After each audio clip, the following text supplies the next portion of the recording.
The gunshot echoed through the dusty streets of Redemption Creek, silencing the crowd that had gathered for the annual harvest dance of 1875. Penelope Galloway flinched at the sound, memories flooding back in a torrent she couldn't contain. Her hands trembled as she clutched her shawl tighter around her shoulders, stepping backward from the wooden dance floor that had been assembled in the town square. It was just a celebration shot, fired into the air by some overexcited cowhand, but for Penelope it might as well have been aimed straight at her heart. "It's just old Tucker celebrating," whispered Martha, her only friend in this frontier town. "Come on, Penny. You've been in Redemption Creek for 3 months now, time to join the living." But Penelope couldn't move. The lanterns hanging from posts around the dance floor cast long shadows across her face, hiding the scar that ran from her temple to her jaw, a permanent reminder of a past she'd fled 1,000 miles to escape. She watched as couples twirled across the rough-hewn boards, women's skirts flaring like colorful bells, men's boots keeping time with the fiddle and banjo. "I can't," Penelope whispered, backing away further. "Please, Martha, I just can't." Before Martha could protest, Penelope turned and hurried away from the festivities, skirting the edge of the crowd. She didn't see the tall figure watching her from beside the whiskey barrel, his eyes following her retreat with quiet interest. Nathan Zander leaned against the rough wall of the general store, a half-empty glass dangling from his fingers. At 32, he'd seen enough of life to recognize when someone was running from something. The mysterious schoolteacher who'd arrived on the stage 3 months ago had caught his attention from the start, not just because she was beautiful despite the scar she tried to hide, but because of the shadows behind her eyes. The same shadows he saw in his own reflection every morning. "She's a strange one, ain't she?" drawled Silas, the blacksmith, coming to stand beside him. "Pretty, though, even with that mark on her face." "She's the schoolteacher," Nathan said simply, as if that explained his interest. "Seems to be doing right by the children. Heard she came from back east somewhere, Boston or Philadelphia, talk like she's educated." Silas spat tobacco juice into the dirt. "Won't say what happened to her face, though."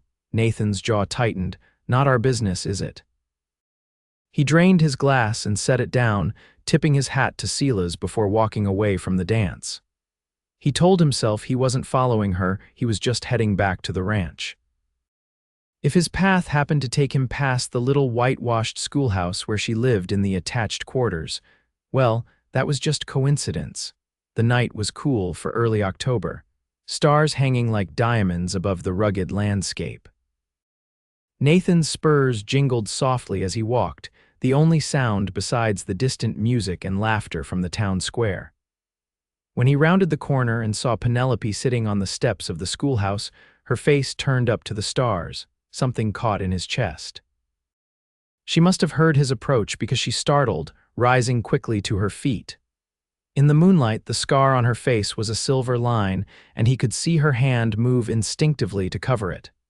"Evening, Miss Galloway," he said, stopping a respectful distance away and removing his hat. "I'm not meaning to disturb you, Mr. Zander," she acknowledged, her voice soft but guarded.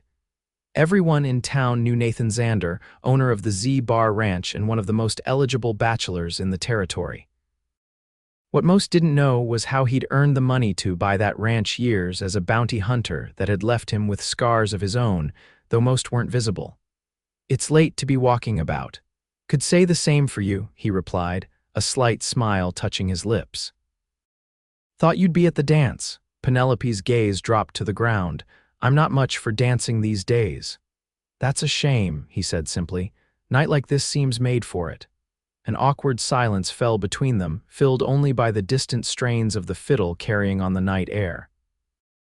Nathan was about to bid her good night when she spoke again. "I used to love dancing," she admitted, the words seeming to surprise even her. Before, her hand went to her face again, and Nathan felt an unexpected surge of anger toward whoever had hurt her. "Scars don't matter much out here, Miss Galloway," he said quietly. "Most everyone's got them, one way or another." She looked up at him then, really looked at him, perhaps for the first time. "Some are harder to hide than others, Mr. Zander, and some aren't worth hiding at all." He settled his hat back on his head. "Good night, Miss Galloway. See you at the school picnic on Sunday."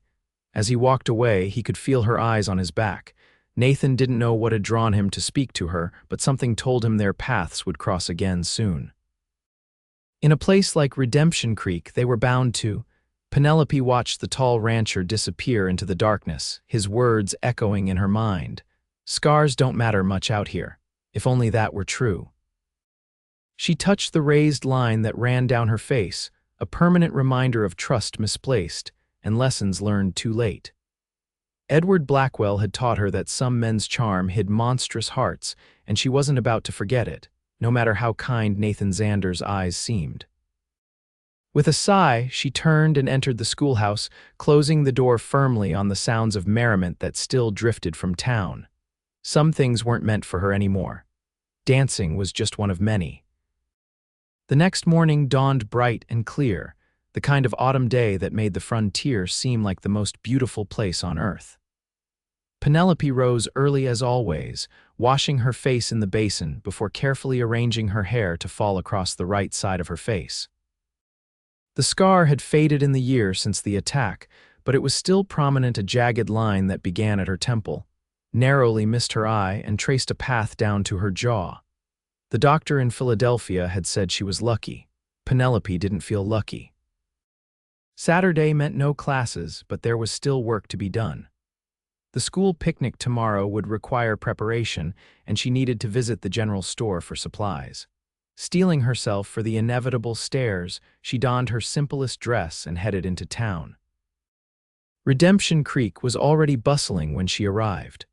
Farmers from outlying homesteads had come in to trade, cowboys from nearby ranches were picking up supplies, and the ladies of the town were gathered in front of the mercantile, no doubt discussing last night's dance. Penelope kept her head down, hoping to slip past unnoticed. "Miss Galloway," called Mrs. Winters, the minister's wife, "we missed you last night at the dance. Are you feeling poorly?" Penelope forced a smile. "Just tired, Mrs. Winters. The children were especially lively yesterday." "Well, you must take better care of yourself, dear. A young woman shouldn't miss such opportunities to socialize." The older woman's eyes held meaningful intent. "Several eligible gentlemen were asking after you." "That's very kind, but I'm quite content with my teaching," Penelope replied, trying to edge toward the store entrance. "Content, perhaps, but a woman needs companionship," Mrs. Winters persisted. "Why, just last night I noticed Mr. Zander watching for you, such a fine man despite his colorful past." Penelope felt heat rise to her cheeks, remembering their encounter outside the schoolhouse. "If you'll excuse me, I have errands to complete before the picnic tomorrow."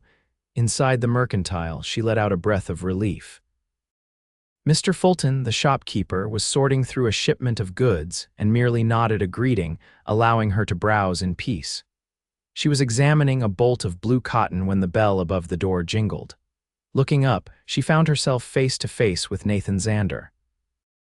He seemed as surprised to see her as she was to see him, pausing momentarily before tipping his hat. "Miss Galloway." "Mr. Zander," she acknowledged, turning back to the fabric to hide her discomfort. "Planning new curtains for the schoolhouse?" he asked, moving to stand beside her. "No, The children need new readers. The old ones are falling apart."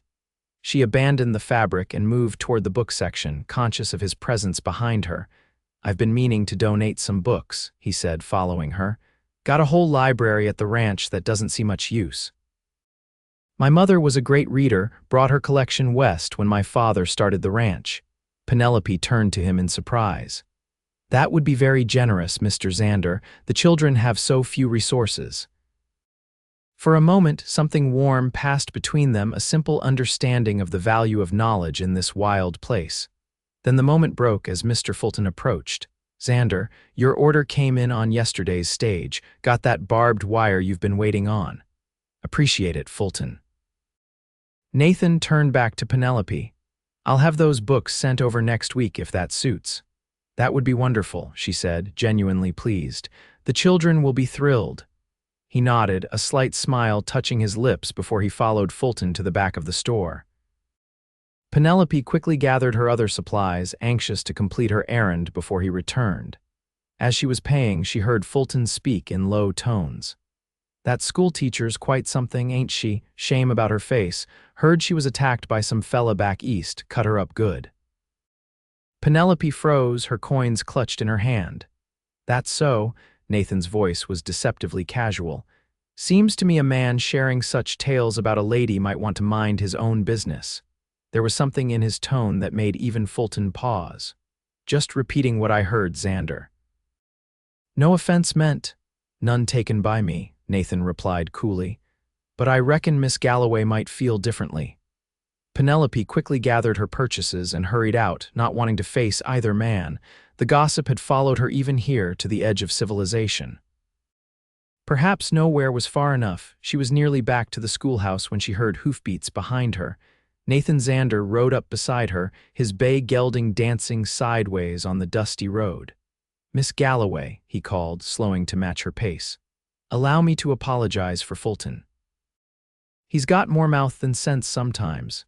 She kept walking, clutching her parcels tighter. "There's no need, Mr. Zander. I'm well aware of how people talk. Doesn't make it right." He dismounted, leading his horse beside her. "Let me carry those for you. I can manage," she said stiffly. Nathan sighed, running a hand through his dark hair. "Look, I know what it's like to be the subject of town gossip. When I first came here, folks had plenty to say about my time as a bounty hunter." Penelope slowed her pace, glancing at him curiously. "Is that true? Were you really a bounty hunter?" "For 7 years," he confirmed. "Not something I'm particularly proud of, but it paid well enough to buy the ranch." He studied her face openly. "We've all got pasts, Miss Galloway. Out here, most folks are too busy surviving to dwell on them for long." "Perhaps," she conceded. "But some wounds are more visible than others, and some run deeper than any scar you can see." There was something in his eyes that spoke of personal knowledge. "The picnic tomorrow, will you save a place at your blanket for an old cowboy? I'll bring those books I mentioned." The invitation was innocent enough, but Penelope hesitated. Since arriving in Redemption Creek, she'd kept everyone at arm's length, focusing solely on her students. "The children would enjoy seeing the books," she finally said, a non-committal answer that nevertheless made him smile. "Then I'll see you tomorrow." He tipped his hat, remounting his horse with the easy grace of a man who'd spent most of his life in the saddle. "Good day, Miss Galloway." As he rode away, Penelope found herself watching him longer than was proper. There was something about Nathan Zander that unsettled her, not in the way that made her afraid, but in a way that made her remember the woman she'd been before Edward Blackwell had destroyed her trust and marked her forever. That woman had loved to dance. Sunday dawned clear and warm, a perfect day for a school picnic. Penelope arrived early to set up tables for the food the mothers would bring, her mind still on her encounter with Nathan Zander. She'd dreamed of dancing last night, something she hadn't done since before the attack. In the dream, her face had been unmarked, and she'd twirled across a polished floor in a blue dress, laughing up at a faceless partner. She was arranging blankets on the grass when the first families began to arrive, children running ahead eagerly while parents followed with baskets and jugs of lemonade. Soon the schoolyard was filled with the sounds of laughter and conversation as the community gathered to enjoy the fine weather and each other's company. "Miss Galloway," young Emma Miller raced up to her, blonde braids flying. "Pa says there's going to be music. Will you dance with us like you showed us in school?" Penelope smiled at the 8-year-old's enthusiasm. She'd taught the children some simple folk dances during music lessons, always participating just enough to demonstrate the steps without actually dancing herself. "We'll see, Emma. There's much to do first." She smoothed the girl's hair. "Why don't you help me spread these blankets?" As the morning progressed, Penelope found herself relaxing despite her initial nervousness. The parents were appreciative of her work with their children, and the food was plentiful and delicious. She was just serving herself a piece of Mrs. Johnson's apple pie when a murmur went through the crowd. Looking up, she saw Nathan Zander riding into the schoolyard, leading a pack horse loaded with books. He was dressed in clean denims and a white shirt, his dark hair still damp from washing. Several of the older girls giggled behind their hands as he dismounted, while the boys ran to admire his horses. "Mr. Zander," Sheriff Mills called out, "didn't expect to see you at a school function." "Promised Miss Galloway some books for the school," Nathan replied, his eyes finding hers across the yard. "My mother would have wanted them put to good use." The mention of his mother softened the curious looks. Everyone knew the Zanders had been among the first settlers in the area, respected despite Nathan's later career choice. As he began unloading the books, parents and children gathered around, exclaiming over the treasures. Shakespeare, Dickens, Homer. Reverend Winters picked up volume after volume. "These are university-level texts, Zander." "And primers, readers, natural history," Nathan added, pulling out more appropriate volumes for younger students. "Something for every age." Penelope moved closer, amazed at the collection. "Mr. Zander, this is incredibly generous. These must have great sentimental value." "Books are meant to be read," he said simply. "My mother would be pleased to know they're helping educate the next generation." Their eyes met over an illustrated volume of Grimm's fairy tales, and something passed between them, a moment of connection that made Penelope's cheeks warm. She quickly looked away, busying herself with organizing the books. The afternoon progressed pleasantly. After the meal, some of the men produced instruments: a fiddle, a harmonica, a banjo, and struck up lively tunes. Children began to dance in the traditional ring formations Penelope had taught them, while some of the adults paired off for more formal dances. Penelope sat on the edge of the gathering, watching with a smile that didn't quite reach her eyes. This was enough, she told herself, to be part of the community even at a distance, to teach, to help shape young minds. She didn't need more. Not joining in, Nathan's voice startled her. He'd approached silently, a plate of pie in his hand. "I'm enjoying watching," she replied, shifting slightly to hide her scarred side from him. Nathan sat down beside her on the blanket, setting his plate aside. "You know, my mother had a saying about dancing. Said it was the only time grown folks could act like children without being thought foolish." Despite herself, Penelope smiled. "She sounds like a wise woman." "Smartest person I ever knew," he agreed. "Taught me to read, to respect women, and to dance." Said no son of hers was going to stumble around a dance floor like a newborn colt. The image made her laugh, a genuine sound that seemed to please him. "There it is," he said softly. "Been wondering what your laugh sounded like." Penelope's hand went instinctively to her scar, self-consciousness returning. Nathan's expression grew serious. "May I ask you something, Miss Galloway?" She tensed, expecting questions about her past, about the scar. "You may ask. Would you do me the honor of joining me for a dance?" Of all the things he might have said, this was the most unexpected. "Mr. Zander, I don't, just one dance," he pressed gently. "The music's slowing down, easy steps, nothing fancy."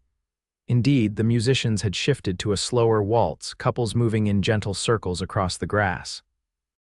Penelope felt panic rise in her throat. "I can't," she whispered. "Please understand, I just can't." Nathan studied her face, something unreadable in his expression. Then he nodded once and rose to his feet. "Another time, perhaps." He walked away, joining a group of men near the lemonade, and Penelope felt an unexpected sense of loss. She'd refused him to protect herself, but somehow the protection felt more like a prison now. The picnic began to wind down as the sun lowered in the sky. Families packed up their baskets, children said reluctant goodbyes to friends, and gradually the schoolyard emptied.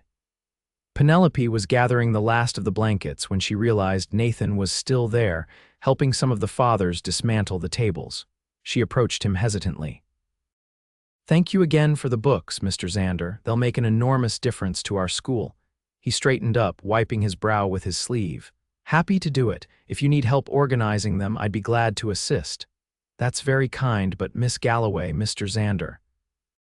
Emma Miller came running back into the yard, her father calling after her to hurry up.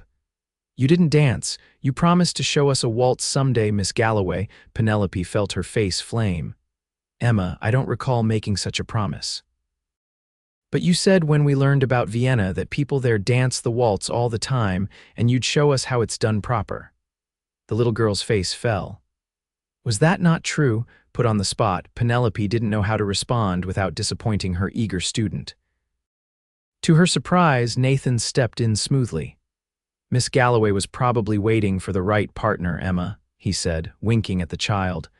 "Would you tell the musicians to play one more waltz before they pack up, as a special favor?"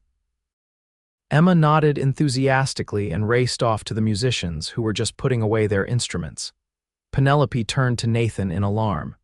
"Mr. Zander, I really cannot." "You can," he said quietly. "You just think you shouldn't. There's a difference." The first notes of the waltz began, slow and sweet in the golden light of late afternoon. Nathan held out his hand to her, his eyes kind but challenging. "One dance, Miss Galloway, just to show the children." Penelope looked around. Only a few families remained, but Emma was watching eagerly, along with 2 or 3 other students who had lingered. Their expectant faces made refusal difficult. With trembling fingers, she placed her hand in Nathan's. His palm was warm and calloused, a working man's hand, but his touch was gentle as he led her to an open space in the yard. He placed his other hand respectfully at her waist, maintaining a proper distance between them. "Just follow my lead," he murmured. "Nothing fancy." Penelope was too ashamed to meet his eyes, keeping her gaze fixed on his shoulder as they began to move. Her steps were stiff and awkward at first, her body having forgotten the rhythms it once knew so well. The scar on her face seemed to burn, a brand of shame that everyone must be staring at. "Relax," Nathan whispered. "You're doing fine." His quiet encouragement helped, and gradually she found the familiar patterns coming back to her. 1, 2, 3, 1, 2, 3. The simple waltz steps her father had taught her as a girl in their Philadelphia parlor. "That's it," Nathan said, his voice warm with approval. "You're a natural, Miss Galloway." Despite her nervousness, Penelope felt something unlock inside her as they turned in slow circles. Nathan was a surprisingly graceful dancer for such a tall man, leading with confidence but without dominance. When she finally dared to look up at his face, she found him watching her with an expression that made her breath catch admiration, yes, but something more. Something that saw past the scar to the woman beneath. The music swelled, and Nathan guided her into a gentle turn that made her skirts flare slightly. A small gasp of pleasure escaped her lips at the familiar sensation, and she felt his hand tighten slightly at her waist in response. "There you are," he said softly, for her ears alone. "I knew you were in there somewhere." For the first time in over a year, Penelope felt the corners of her mouth lift in a genuine, unguarded smile.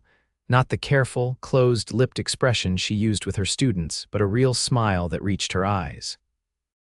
Nathan's own smile broadened in response, creating crinkles at the corners of his eyes.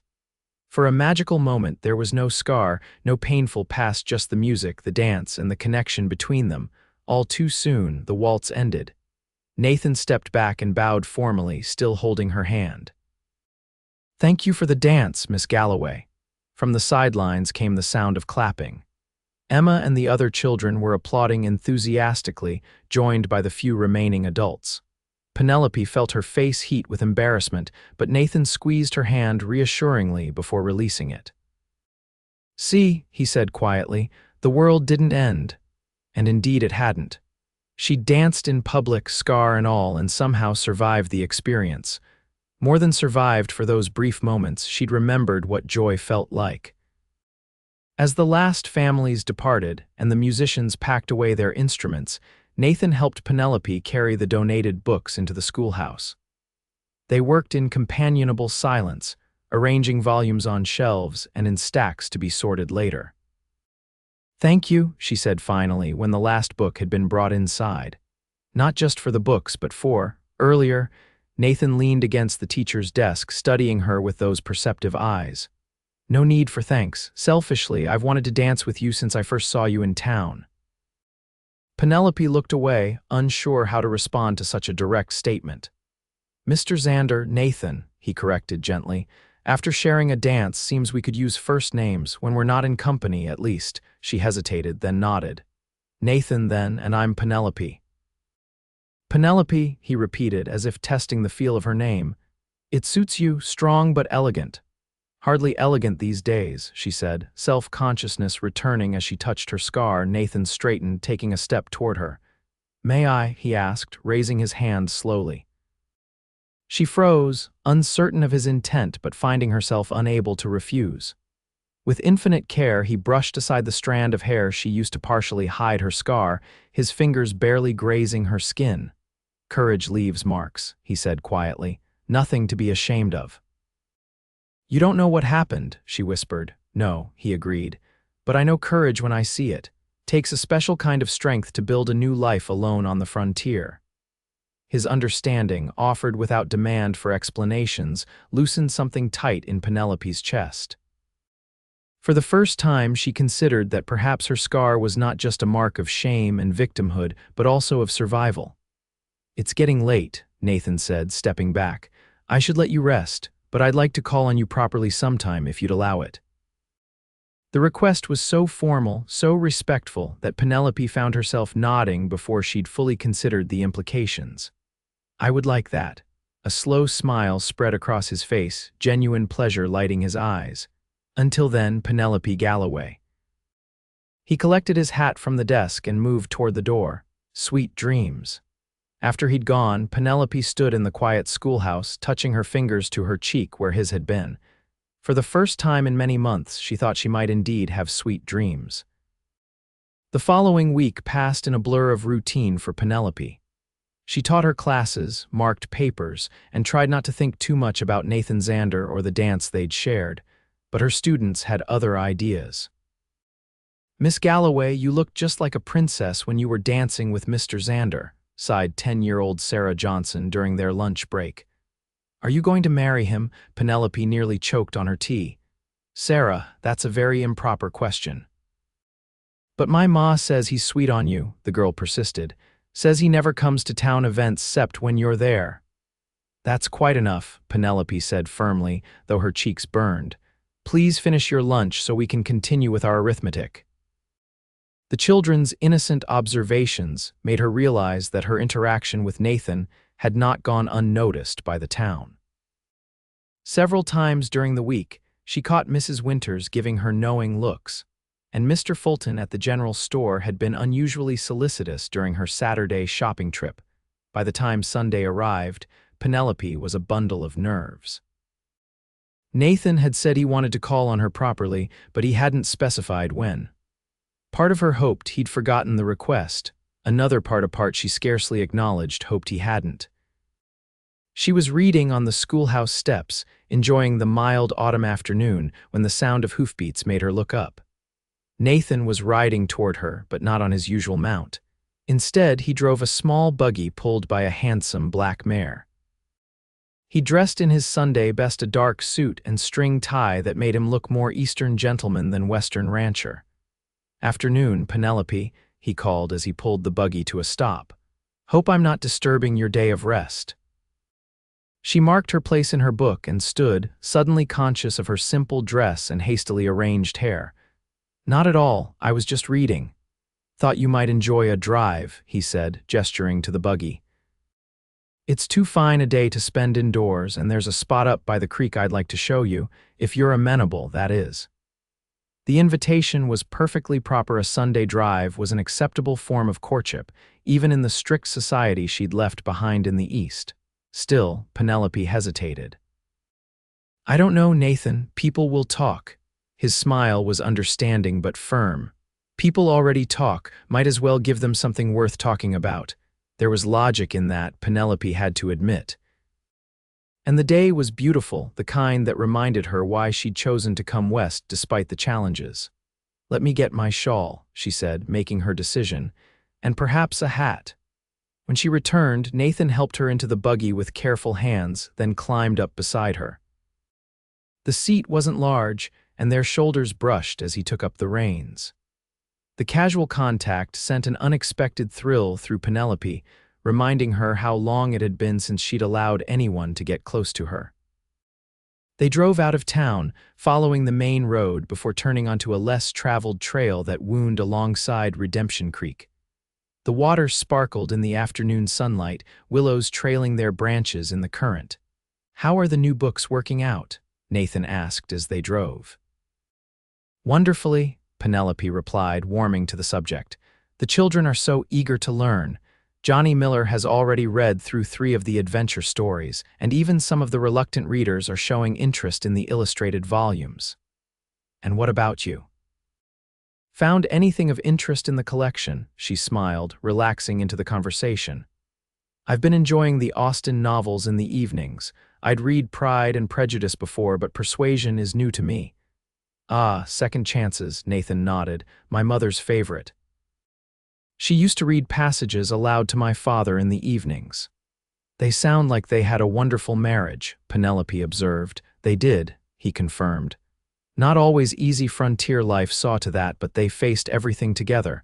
Pa died 8 years ago, Ma followed 2 years later. Said she'd lived enough for both of them, but was ready to see him again. The simple love story touched Penelope deeply. You must miss them terribly.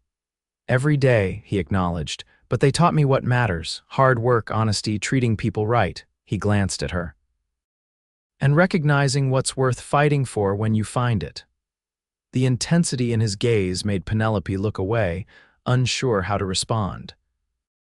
Nathan seemed to sense her discomfort and changed the subject, pointing out landmarks and sharing stories about the early days of Redemption Creek as they continued their drive.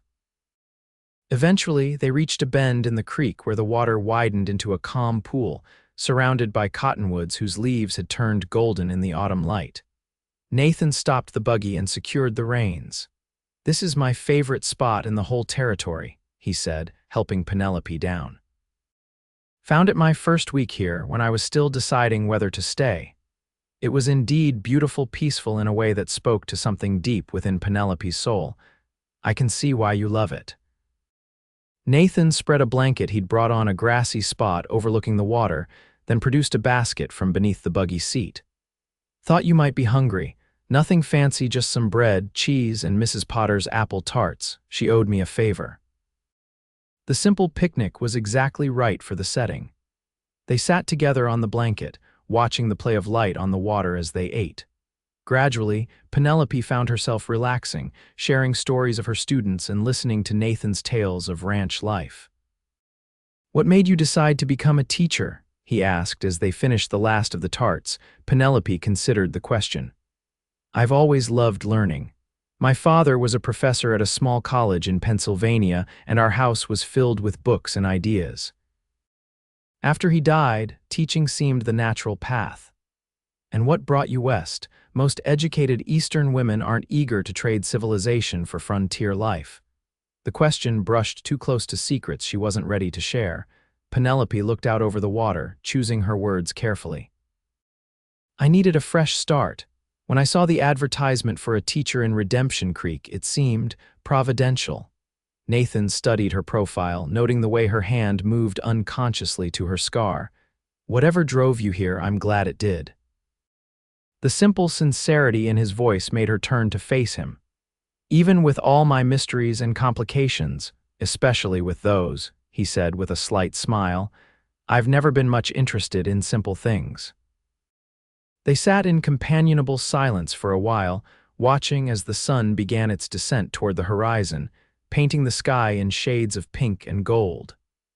A light breeze stirred the cottonwood leaves, creating a gentle rustling sound. We should head back before dark, Nathan said finally, though he seemed reluctant to end their time together.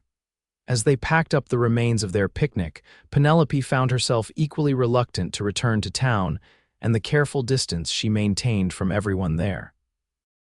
This afternoon with Nathan had been the most relaxed, the most herself she'd felt since the attack. The drive back was quieter, both lost in their thoughts as the buggy rolled along the darkening trail. When they reached the schoolhouse, Nathan helped her down, his hands lingering at her waist a moment longer than necessary. Thank you for today, Penelope said softly. It was lovely. Would you allow me to call on you again? He asked, still standing close. In the gathering dusk, his face was partially shadowed, but she could see the earnestness in his expression. Penelope knew she should be cautious, should protect herself from further hurt, but something about Nathan Zander made her want to trust again, despite everything. Yes, she said simply. I would like that. His smile was worth the risk of her answer. Good night then, Penelope. Sleep well. She watched him drive away, a curious mixture of emotions swirling within her. For the first time in a very long time, hope was among them. Over the next few weeks, Nathan became a regular visitor at the schoolhouse. Sometimes he brought books he thought she might enjoy, other times he simply came to walk with her after classes ended. Their conversations ranged from literature to philosophy to the practical challenges of frontier life. Gradually, Penelope found herself looking forward to his visits, planning her days around them. The townsfolk noticed, of course. Mrs. Winters made a point of mentioning how nice it was to see that Zander boy finally settling down, while Sheriff Mills teased Nathan good-naturedly about trading in his spurs for a schoolbook.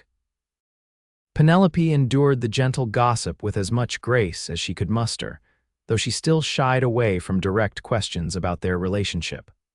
One crisp November afternoon, Nathan arrived at the schoolhouse just as Penelope was dismissing her students for the day. He waited patiently while she gathered her things, then fell into step beside her as they walked toward her quarters. "I have a proposition for you," he said without preamble. Penelope raised an eyebrow. "That sounds ominous." He laughed, a warm sound that she'd grown to treasure. "Nothing improper, I assure you.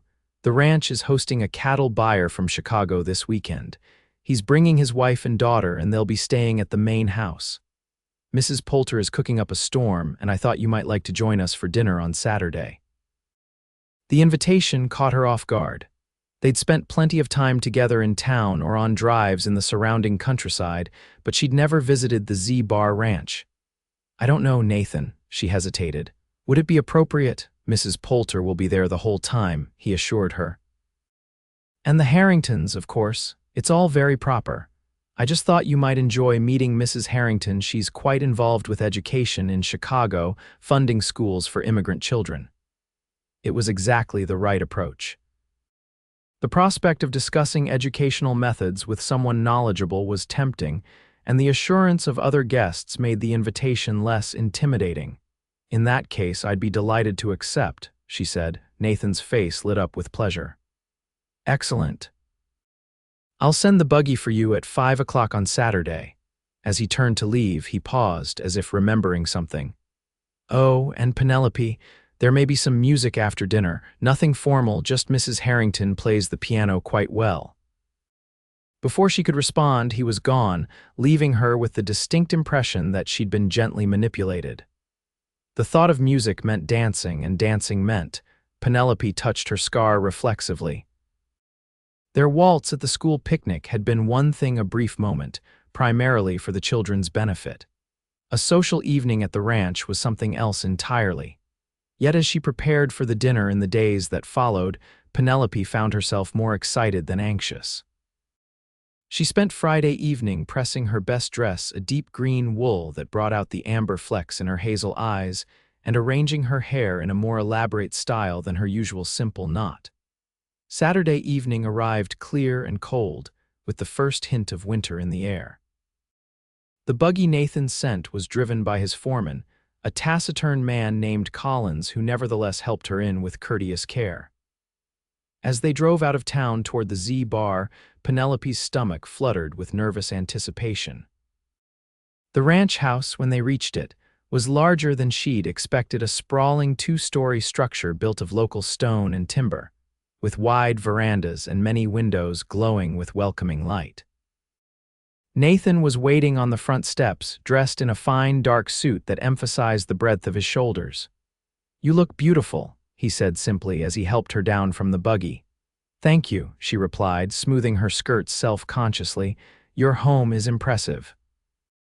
"Been adding to it over the years," he said, offering his arm to lead her inside. "Started with just 4 rooms when my parents built it. Now it's almost too big for one person." The interior was a harmonious blend of frontier practicality and Eastern refinement. Thick rugs covered polished wood floors, comfortable furniture was arranged for conversation rather than formality, and bookshelves lined many walls. Penelope immediately felt at ease in the space. Nathan introduced her to the Harringtons. Edward, A robust businessman in his 50s, Margaret, his cultured and friendly wife, and their daughter Clara, a young woman of about 20 with intelligent eyes and a ready smile. Mrs. Poulter, the housekeeper and cook, was a cheerful woman in her 60s who clearly regarded Nathan with maternal affection. "So this is the schoolteacher who's captured our Nathan's attention," Mrs. Harrington said warmly, taking Penelope's hands in hers. "He's spoken of little else since we arrived." Penelope felt herself blush, but before she could respond, Nathan smoothly steered the conversation toward education, allowing her to discuss her teaching methods with Mrs. Harrington, who proved to be knowledgeable and progressive in her views. Dinner was served in a dining room that combined elegance with Western informality. The conversation flowed easily, covering topics from Chicago politics to cattle breeding to literature. Throughout the meal, Penelope was aware of Nathan watching her with quiet pleasure, clearly enjoying her integration into his home. After dinner, they retired to the parlor, where a handsome piano stood in one corner. As Nathan had mentioned, Mrs. Harrington was an accomplished pianist and soon filled the room with beautiful music while the others listened appreciatively. "Do you play, Miss Galloway?" Clara asked during a pause between pieces. "A little," Penelope admitted, "though it's been some time since I had access to an instrument." "You must try Nathan's piano," Mrs. Harrington encouraged. "It's quite well tuned, considering its journey west." With gentle pressure from the group, Penelope found herself seated at the instrument, her fingers moving tentatively over the keys at first, then with growing confidence as she played a simple Mozart piece from memory. The applause when she finished was genuine, making her feel a warm glow of accomplishment. "Splendid," Mr. Harrington declared. "Now we must have some dancing. Margaret, play us something lively." Mrs. Harrington obliged with a popular waltz, and Mr. Harrington immediately led his daughter to an open space in the center of the room. They moved with the practiced ease of people who frequently attended social functions, Clara's skirts swirling gracefully as her father turned her. Penelope watched from beside the piano, remembering similar evenings in Philadelphia drawing rooms before everything changed. The familiar ache of loss threatened to overwhelm her until Nathan appeared at her side. "Would you honor me with a dance?" he asked quietly. Her hand went instinctively to her scar, partially hidden by her carefully arranged hair. "Nathan, just one dance," he said, echoing his words from the school picnic. Among friends, and they were friends, these people. The Harringtons had shown nothing but warmth and acceptance, never once staring at her scar or treating her with the careful pity she'd grown to hate. Mrs. Poulter had fussed over her like a favorite niece, insisting she take seconds of every dish at dinner. Slowly, Penelope placed her hand in Nathan's outstretched one. "One dance," she agreed. As he led her to join the Harringtons, she felt a momentary panic. What if she couldn't remember the steps? What if she stumbled and made a fool of herself? What if they were all secretly pitying the scarred woman trying to pretend she was normal? Nathan seemed to sense her fear. As Mrs. Harrington began another waltz, he drew Penelope into his arms, holding her a bit closer than was strictly proper. "Just feel the music," he murmured near her ear. "Nothing else matters." His confidence steadied her. As they began to move, Penelope found the familiar rhythm returning, her body remembering what her mind had tried to forget. 1, 2, 3, 1, 2, 3. Nathan was an excellent partner, guiding her with subtle pressure at her waist, anticipating her movements before she made them. Gradually, Penelope relaxed into the dance, allowing herself to enjoy the sensation of being held, of moving in harmony with another person. When Nathan smiled down at her, she found herself smiling back without reservation, without hiding her scarred cheek. "There it is," he said softly, his eyes warm with something more than friendship. "The most beautiful sight in the territory." The simple compliment brought heat to her cheeks, but for once Penelope didn't look away. Instead, she held his gaze, allowing herself to acknowledge the connection that had been growing between them for weeks. The waltz ended too soon, but instead of releasing her, Nathan kept hold of her hand as Mrs. Harrington began a slower, more intimate piece. Without asking, he drew Penelope back into his arms, and she went willingly, no longer caring what anyone might think. They danced until Mrs. Harrington finally declared her fingers tired, and even then, Penelope felt as if she could have continued all night. Something had shifted between them, a threshold crossed that couldn't be uncrossed. The evening concluded with warm goodbyes and promises to correspond from the Harringtons. As the guests retired for the night, Nathan asked Penelope to stay a few moments longer. "I'd like to show you something," he said, leading her toward a room off the main hall. It was a library, walls lined with books from floor to ceiling, comfortable chairs arranged near a fireplace where a small fire still burned. A portrait hung above the mantel, a handsome couple in their prime, the woman seated with a book in her lap, the man standing behind her with his hand on her shoulder. "My parents," Nathan said, following her gaze, "painted for their 25th anniversary." "You have her eyes," Penelope observed, noting the same intense blue in both Nathan and his mother, and her love of books. He moved to a shelf and selected a volume, handling it with obvious care. "This was her favorite. I thought you might like to borrow it." It was a collection of poetry, leather-bound and well-loved, the pages soft with handling. Penelope took it reverently, touched by the personal nature of the loan. "Thank you," she said, clutching the book to her chest. "I'll treasure it." They stood close in the warm light of the fire, the house quiet around them. Nathan reached up slowly, telegraphing his intent, giving her time to pull away if she wished. When she didn't, he gently tucked a strand of hair behind her ear, his fingers tracing the line of her scar with infinite tenderness. "You danced tonight," he said quietly. "Really danced, without shame or fear." Penelope nodded, unable to speak past the emotion in her throat. "I'd like to court you properly, Penelope Galloway," Nathan continued, his voice deep and serious. "Not just walks and picnics, but with intention, if you'll allow it." The declaration shouldn't have surprised her, yet somehow it did. Despite the growing closeness between them, part of Penelope had been waiting for him to lose interest, to realize that a scarred schoolteacher with a mysterious past wasn't worth the effort. "Why?" she whispered, needing to understand. Nathan's expression softened. "Because you're the strongest, most fascinating woman I've ever met, because you care more about your students than yourself. Because when you really smile, it feels like sunrise after the longest night." He took her free hand in his calloused fingers gentle against her skin. "And because when I'm with you, I'm a better version of myself than I've ever been." Tears pricked at Penelope's eyes. No one had ever spoken to her with such honest emotion, such clear intent, not even Edward, whose honeyed words had hidden his true nature. "I have secrets," she warned, giving him one last chance to withdraw. "Things in my past that are difficult. We all have pasts," Nathan replied steadily. "I've done things as a bounty hunter that I'm not proud of. But it's not where we've been that matters most, it's where we're going and who we're becoming." His words resonated with a truth Penelope couldn't deny. The past year had been about surviving, about hiding. Perhaps it was time to start living again, to take a risk on trust and hope. "Yes," she said finally, her voice gaining strength with her decision. "I would like that very much." The smile that transformed Nathan's face was worth any risk. He lifted her hand to his lips and pressed a gentle kiss to her knuckles, a promise of things to come.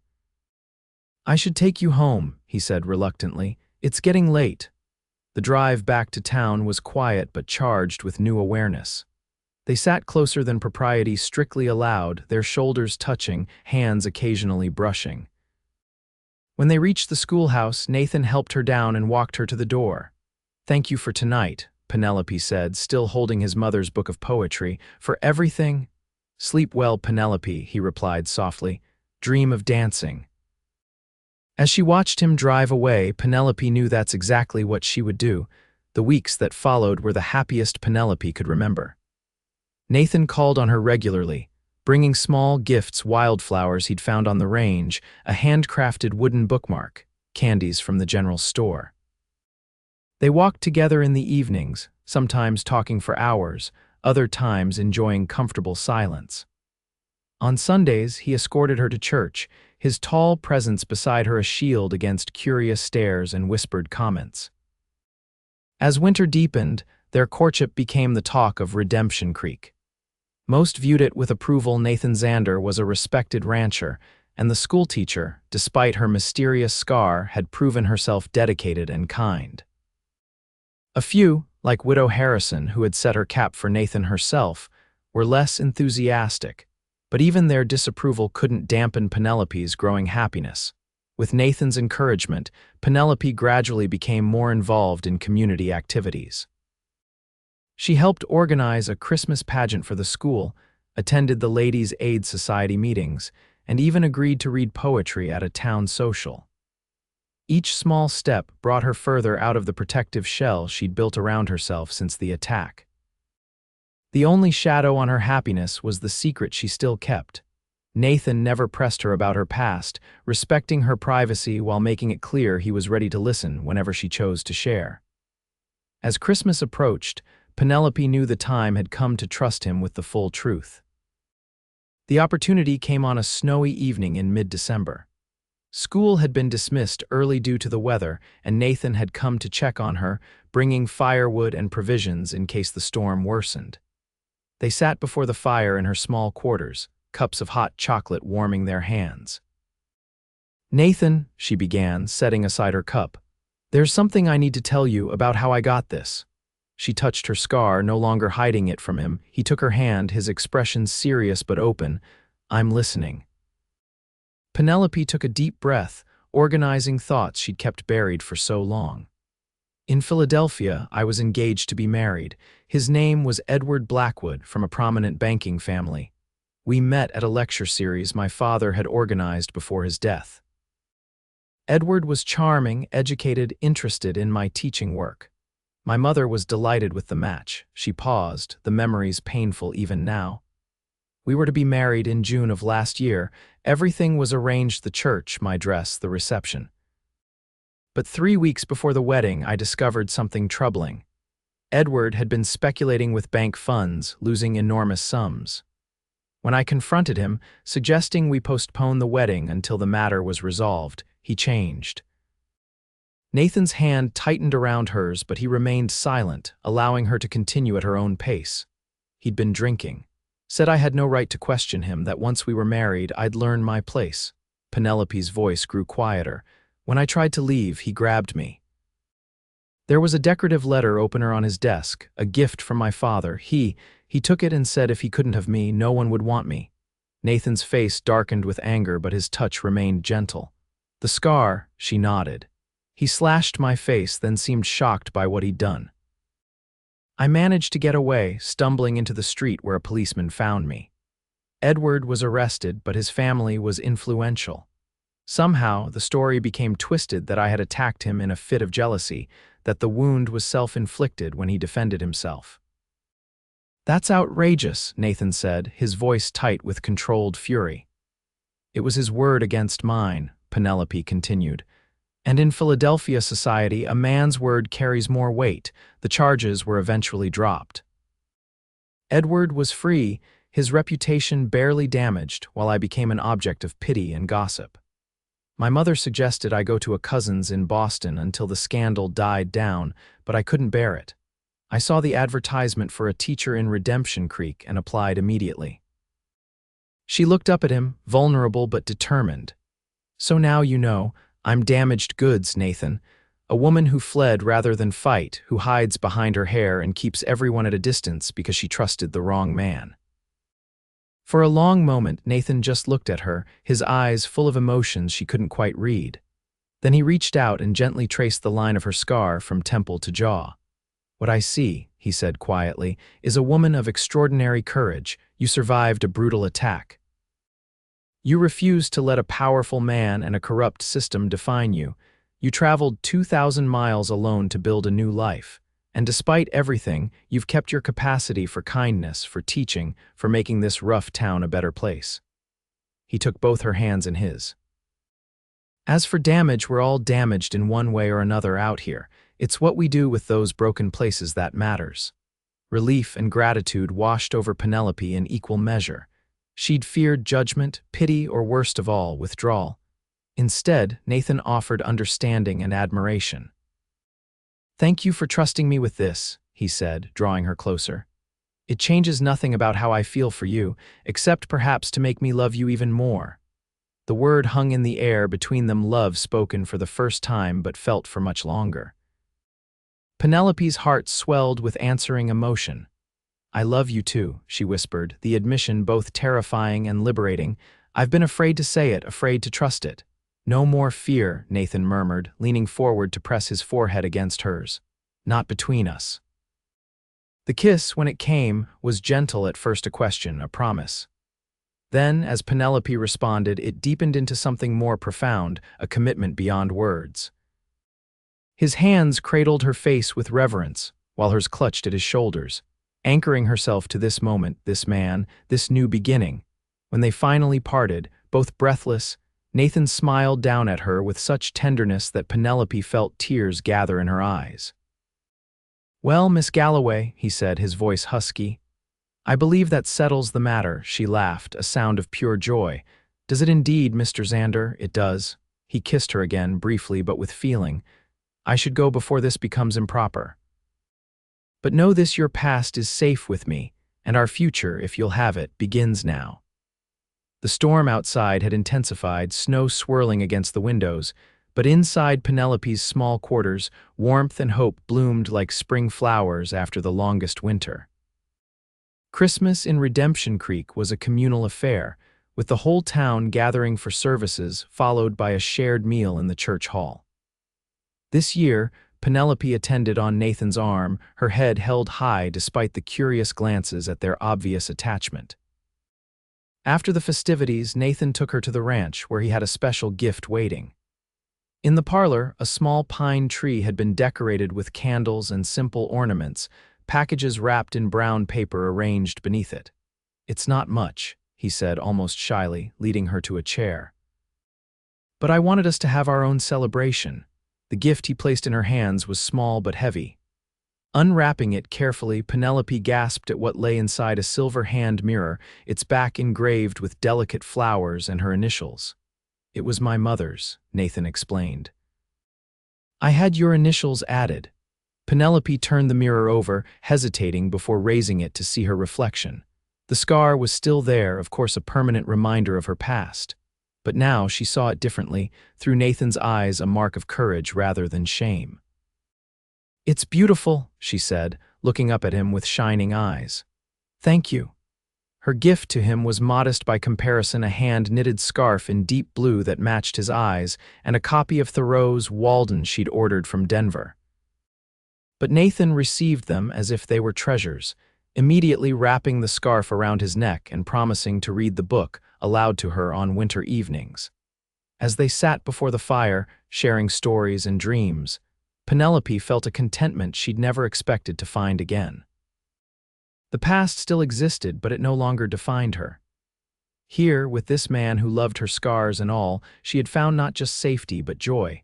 Winter gave way to spring, the harsh Wyoming landscape softening with new growth. Penelope's relationship with Nathan deepened as the days lengthened, their courtship becoming an accepted fact in Redemption Creek. They were often seen walking together after school, riding in his buggy on Sunday afternoons, or sharing quiet conversations on the schoolhouse steps. In late April, Nathan invited Penelope to the ranch for a special dinner. When she arrived, she found the house transformed, fresh flowers in every room, candles waiting to be lit, the table set with the fine china his mother had brought west decades ago. "What's the occasion?" she asked as he helped her remove her shawl. "Do I need an occasion to make things nice for the woman I love?" He smiled mysteriously, leading her to the parlor where a fire burned despite the mild evening. After dinner, instead of moving to the library as they usually did, Nathan guided her back to the parlor, where he poured them each a small glass of sherry. Penelope noticed he seemed nervous, his usual confidence replaced by an endearing uncertainty. "Penelope," he began, setting aside his untouched glass, "these past months have been the happiest of my life." Mine too, she replied softly, her heart beginning to race as she guessed what might be coming. Nathan took her hand, his eyes serious but warm. When I was a young man, my father gave me some advice. He said, son, this land will break your heart and test your soul. Make sure you find a woman strong enough to weather both with you. He smiled, raising her hand to his lips. I found her in you. Reaching into his pocket, Nathan withdrew a small velvet box. Opening it, he revealed a ring, a simple gold band set with a single pearl surrounded by tiny diamonds. Penelope Galloway, would you do me the honor of becoming my wife? Of sharing this life, this land, this future with me? Tears filled Penelope's eyes, but they were tears of joy, not sorrow. A year ago, she'd believed such happiness impossible, had resigned herself to a life of solitude and careful distance. Now, looking at the man before her, this good, honorable man who had helped her reclaim herself, she knew there was only one possible answer. Yes, she said, her voice strong and clear.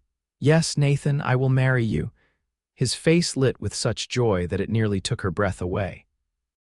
He slipped the ring onto her finger, a perfect fit, then pulled her into his arms, his kiss full of promise and passion. It was my grandmother's, he explained when they finally parted, both a little breathless. The pearl reminded me of you, something beautiful created from adversity. Penelope looked down at the ring, now hers, and felt a sense of rightness, of coming home. It's perfect. When shall we be married? As soon as you like, Nathan replied eagerly. Tomorrow, next week, next month, I'm at your disposal, madam, she laughed, delighting in his enthusiasm. Perhaps June, when the wildflowers are blooming on the range. June it is, he agreed, pulling her close again. Though it seems a long time to wait. They were married on the first Saturday in June, 1876, with the entire town of Redemption Creek in attendance. The ceremony was held on the ranch, beneath a canopy of blue sky, with mountains standing witness in the distance. Penelope wore a gown of ivory silk, ordered from Denver, her hair arranged to frame her face rather than hide it. The scar was visible to all, but on this day she felt no shame, only pride in how far she had come, in the strength she had found within herself. Nathan watched her walk toward him with wonder in his eyes, as if he couldn't quite believe his good fortune. When Reverend Winters asked who gave this woman in marriage, Martha, her first friend in Redemption Creek, stood proudly and said, "She gives herself with the blessing of all who love her." Their vows were simple but heartfelt, promises to cherish and support each other through all the challenges frontier life might bring. When Nathan slipped the gold band onto her finger to join her engagement ring, Penelope felt the last pieces of her old self fall away, replaced by a woman who was both stronger and more vulnerable, more willing to risk her heart. The celebration afterward was joyous, tables laden with food, music playing as the sun set over the ranch, dancing that continued well into the night. Nathan and Penelope opened the dancing with a waltz, moving together with the easy grace of two people perfectly attuned to each other. "Happy, Mrs. Zander," Nathan murmured as they turned beneath lanterns hung from the cottonwood trees. "Completely," she replied, no longer hiding her smile, "and you, more than I ever thought possible." He drew her slightly closer, propriety somewhat relaxed now that they were husband and wife. "And this is just the beginning." Later, after the guests had departed or bedded down in the bunkhouse and spare rooms, Nathan led Penelope to the master bedroom, now their bedroom. He had expanded it in recent months, adding large windows that overlooked the eastern range, where the sun would rise each morning of their life together. With gentle hands and whispered words of love, they discovered each other fully for the first time, their union a tender affirmation of the commitment they had made before God and community. In Nathan's arms, Penelope found not just passion but acceptance, a safe harbor where she could be wholly herself. "I love you," he whispered in the quiet aftermath, his fingers tracing patterns on her bare shoulder. "Every part of you, every story, every scar." Penelope curled against him, marveling at how complete she felt. "And I love you, Nathan Zander. Thank you for teaching me to dance again." He smiled in the darkness, pressing a kiss to her forehead. "We'll have a lifetime of dances, my love, a lifetime of joy," and so they did. The years that followed brought challenges, as frontier life always does. Drought seasons that threatened the ranch, harsh winters that tested their endurance, the normal adjustments of two independent people learning to share a life. But they faced each challenge together, their bond growing stronger with each obstacle overcome. Penelope continued teaching for several years, eventually training a younger woman to take her place when their first child, a daughter they named Elizabeth after Nathan's mother, arrived in the spring of 1877. A son, James, followed 2 years later, and another daughter, Sarah, 2 years after that. The Z-Bar Ranch prospered under Nathan's management, expanding to become one of the largest operations in the territory.